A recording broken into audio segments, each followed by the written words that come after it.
In 1996, in the town of Herxheim in southwestern Germany, a construction worker was digging a foundation when his shovel struck something hard.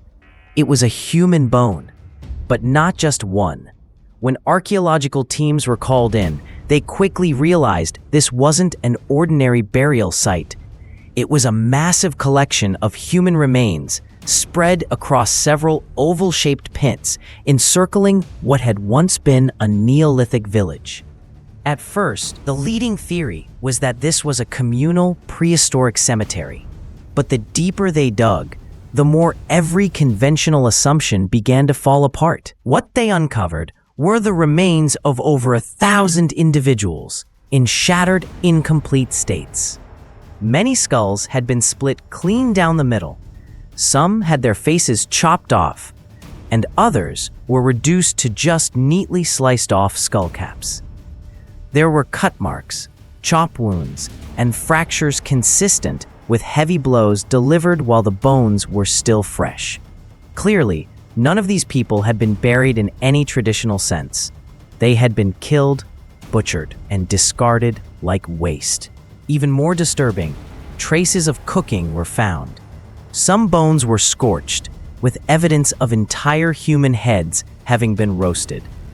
Arm bones, leg bones, and skulls bore gnaw marks, incisions made to extract brains, marrow, even tongues. These acts weren't random. They were systematic. This was not a spontaneous massacre. It was a series of rituals or organized acts where humans were killed for consumption. And that raises the question, who did this and why? Were the people of Herxheim a warrior society, taking prisoners from other lands and eating them as a display of domination?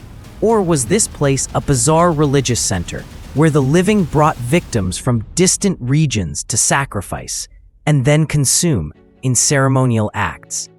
Everything found at Herxheim, from the cooked bones to skulls turned into blood-drinking cups, points to one chilling truth. Herxheim was not a cemetery. It was a human slaughterhouse, where the dead were not just killed, but consumed. And this is only the beginning. Part 2, A Village and the Bottomless Pits. Herxheim was not just the scene of a massacre. It was once a Neolithic village, dating from around 5,300 to 4,950 BCE, belonging to the linear pottery culture, or LBK, the first farming culture to spread widely across Central Europe. Based on excavations, archaeologists estimate the village covered around 6 hectares, a large settlement for its time. But the strange part lies in how it was enclosed. Not by fences, but by dozens of oval-shaped pits, several meters long, dug in cycles and arranged in 3 concentric arcs, like a ceremonial moat system. Crucially, these pits weren't dug all at once. They were excavated over generations, often overlapping, as if part of a recurring ritual. Archaeologists have confirmed the design and arrangement of the pits weren't random. They followed a deliberate, ritualistic blueprint sustained for centuries. And within these pits, it wasn't just human bones that were found. Dog remains were uncovered too, many of them intact, possibly kept as domestic animals or used in rituals. There were also ceramics, stone tools, and ornaments, some clearly local, typical of LBK communities nearby, but others came from regions as far as 500 kilometers to the north and east of Herxheim. This raises a disturbing question. Why would a seemingly ordinary village become a destination for people and artifacts from such distant places? There's no evidence that Herxheim was a trade hub. No large-scale architecture, no signs of intensive production, nothing that resembles a typical LBK town. Herxheim does not look like a place meant for living. It looks like a place meant for dying. The sheer number of human remains from diverse regions, combined with ritual items and the repeated, almost cyclical digging of the pits, leads many archaeologists to favor one theory. Herxheim was a major religious center, where human sacrifices were performed on a systematic scale. No one came here to trade. No one came here to settle. They came to be sacrificed, or to kill and eat others. And those pits, They still hold the unanswered curse of more than 7,000 years ago. Part 3. When humans became meat. In 2006, the first archaeological study at Herxheim revealed a chilling truth. The human bones found there weren't just broken. They had been processed like butchered meat. The bone fragments bore marks of chopping, slicing, cutting, and blunt force trauma inflicted while the bones were still fresh, meaning either just before or shortly after death. This could not have happened during any ordinary burial. It was a process of body preparation for consumption. By 2009, a more detailed study was published. In just one pit, archaeologists found 1,906 bone fragments from at least 10 individuals, including both adults and infants. Analysis showed precise cut marks at joints like knees, wrists, and ribs, exactly where incisions are made during the butchering of a carcass. The study also revealed long, linear fractures down the shafts of long bones, classic signs of marrow extraction, a practice used by ancient humans to access fat-rich nutrition. This technique was commonly used on animal bones after a hunt, but this time, the target was their own kind. Particularly disturbing was the systematic treatment of skulls. Many were split cleanly down the midline into two symmetrical halves. Some had their scalps removed, with cut marks visible across the forehead, down the center, and around the cranium, as if opening a container to extract the brain.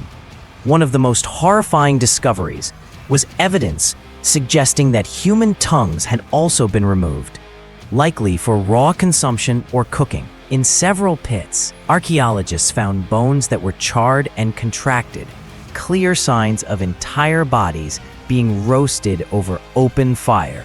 Some body parts, like hands and feet, had human bite marks. There were no signs of scavenging by animals. All evidence pointed to cannibalism. Even more terrifying, some skull caps had been deliberately carved into neat, round bowls, known as culottes. These human skull cups were used during feasts to consume the flesh of the very people they once belonged to, then discarded into the pits like party trash after a grotesque celebration. All of this suggests Herxheim wasn't just a place of killing.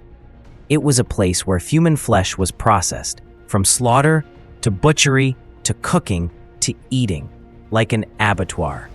And the people buried beneath that soil did not die to be remembered. They died to be consumed. Art 4. Who were the ones eaten? Who were they? That question has haunted researchers for nearly 3 decades since Herxheim was first excavated. In a place where hundreds of people were killed, butchered, and eaten, the most crucial question is this: where did the victims come from, and why did they become victims? To answer that, scientists conducted isotopic analysis on the enamel and bones, a technique that can determine a person's geographical origin based on the mineral composition absorbed during childhood. The results stunned the archaeological community. The victims came from a wide range of regions, not just around Herxheim, but from distant mountainous areas hundreds of kilometers away, places well outside the influence of the linear pottery culture (LBK). This led to the first major conclusion: most of the people killed at Herxheim were not locals. They didn't grow up there, and it is almost certain they didn't come willingly. Moreover, the way their bodies were treated, beheaded, butchered, skulls turned into drinking cups, bones tossed into pits like trash, clearly shows that these individuals were not respected. In ancient religious cultures, if the dead were community members or sacred sacrificial offerings, their remains were often treated with care, sometimes preserved as symbols or objects of worship. But at Herxheim, every sign suggests they were treated as enemies, nothing more. So who were they? The most widely accepted theory today is that they were prisoners of war, people captured during intertribal conflicts, brought back to Herxheim as a human meat supply for ritual purposes. Another theory worth noting is that they were selected as sacrificial victims, used in bloody religious ceremonies carried out by the Herxheim community. What seems almost certain is this: They didn't walk into Herxheim on their own. No one voluntarily traveled hundreds of kilometers just to be killed, roasted, and served as the centerpiece of a ritual feast. They were captured and brought here as part of an organized system of slaughter. Herxheim, if not a warrior stronghold, may have been the most elaborate blood temple in prehistoric Europe, and those who lie buried there are the most haunting evidence of the price you pay when you stray into the domain of those who see humans as meat. Part 5. The Rituals of a Strange Society. If Herxheim was a place of cannibalism, then the next question is, why? Hunger? No. There is no evidence that the people of Herxheim ever faced food shortages. No signs of prolonged famine, crop failure, or climate disaster. They didn't eat humans to survive. They ate them as part of a ritual. What makes Herxheim unique is not just the number of victims, but the cyclical and systematic nature of the acts. Layer by archaeological layer, a clear pattern emerges. Select the victims, kill, butcher, cook, consume, discard the bones in the pits. There was no randomness, no signs of haste. Every action was carried out with the precision of a ceremonial procedure. One particularly revealing detail: the human skull cups. The top portions of skulls carefully cut and shaped into containers. In some cultures, such skull cups are sacred objects kept as talismans or symbols of triumph. But at Herxheim, they were discarded into the pits after use, along with the rest of the victims' remains.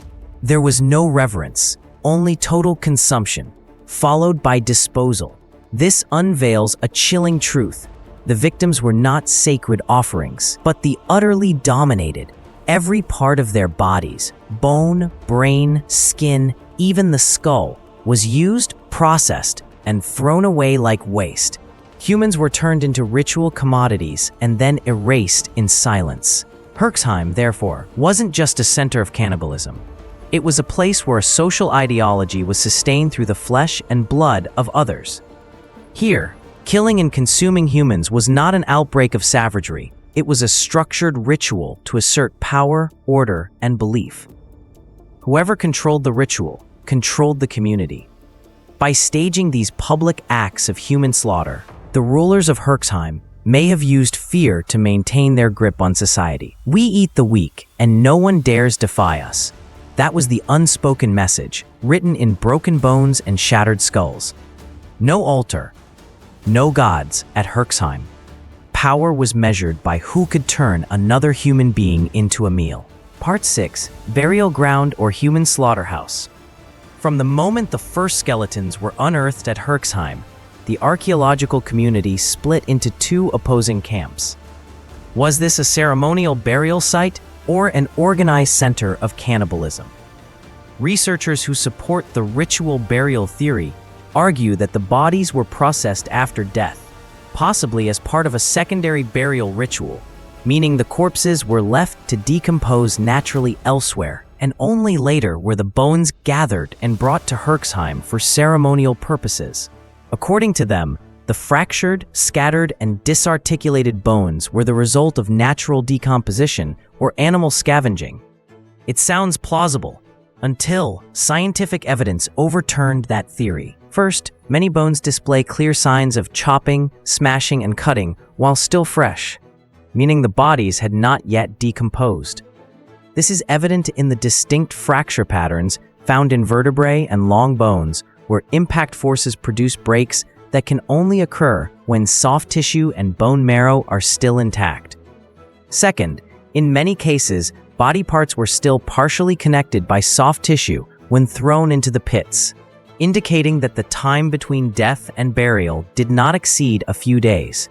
If this were truly secondary burial, the bones should have been dry, disconnected, and free of any biological tissue. Third, and most importantly, the consistent, repeated pattern of killing, processing, bone disposal seen in the pits over several centuries. If this were merely a cemetery, why would there be 3 semicircular ditch systems? Why were these rituals performed in such an orderly sequence, over and over, and only during the final 50 years of the settlement, after generations of peaceful living, there is no longer any doubt. Herxheim was not a place of remembrance for the dead. It was a ritualized system of killing, a human slaughterhouse powered by belief, dominance, and violence, where life ended not for burial, but for a ceremony, the transformation of humans into meat. And perhaps, it's the very structure, regularity, and deliberate organization of these acts that make Herxheim the most terrifying archaeological site in Neolithic Europe. Art 7. The message of the bone pits. Why cannibalism? That question haunts not just archaeologists, but anyone who dares to confront the darker side of human history. Herxheim is not the only site with evidence of sacrifice, but it is one of the few where the killing and consumption of humans was done systematically, repeatedly, and in clearly ritualized cycles, as if it were an essential part of the social structure. Why would a Neolithic community, with agriculture, architecture, and refined pottery, choose to express power through killing and eating their own kind? The answer may lie beyond modern logic. For them, cannibalism was not merely about survival. It was a ritual to reaffirm social order, a message written in blood delivered to the entire community: who rules and who is sacrificed. Through these rituals, whether the victims were prisoners, outsiders, or chosen individuals, Herxheim's elite maintained control through fear, spectacle, and bloody ceremony. Bone pits of Herxheim are a wordless record of war, sacrifice, and ritual violence, practices that existed long before writing and even before the first cities were ever built. They challenge the romanticized vision of prehistory, the myth that early humans lived in peaceful harmony with nature and one another. That's not what the bones say. Violence is etched into them, and those bones are now telling a story no one teaches in school. Herxheim forces us to face an uncomfortable truth. Humanity has never been purely rational. We are also ritualistic beings, and sometimes that ritual is a blood feast. Herxheim is an archaeological site, but it's also a cold mirror reflecting what human societies are willing to do in the name of order, control, or fear of the unknown. Herxheim is not just the past, it is a warning that no matter how far we evolve, we must always be vigilant of ourselves. If you believe this story deserves to be heard, subscribe to the channel to uncover more chilling but necessary archaeological revelations like this. And don't forget to share the video, because sometimes a single broken bone from 7,000 years ago can speak louder than any history lecture today.